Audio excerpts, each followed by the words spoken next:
Hello po. Bale, ituturo ko muna sa inyo yung step ng countings lang. Tapos, papakita ko din po kung paano sayawin ang buo. Magsimula po tayo sa growing up. Ah, ito po yung right ko. Right, ito left. Hindi ko po alam kung ano yung itsura pag isinend ko na kung papantay sa kanan nyo yung kanan ko. Pero basta po, kanan ko ito. Ito po lagi, kanan, kaliwa. Okay po, first step po tayo, tumatalon pa kanan habang nataas po yung kamay. Ito po, 1 and 2. Ganun lang po, natalon lang po side by side. 1 and 2. Yun lang po.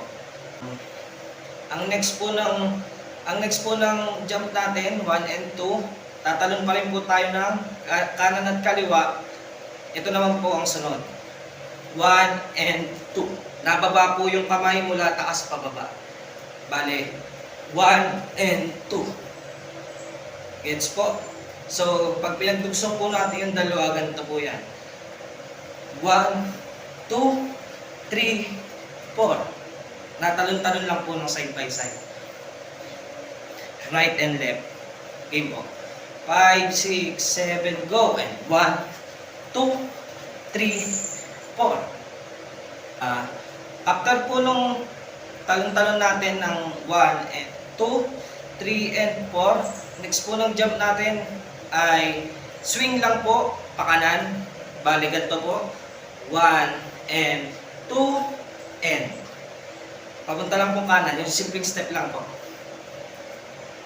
Kanan po muna, 1 and 2 and tapos next po nun, pakaliwa naman po, 3 and 4 and yan po, bali 1 and 2 and 3 and 4 and nataas po yung paa natin pag naganto.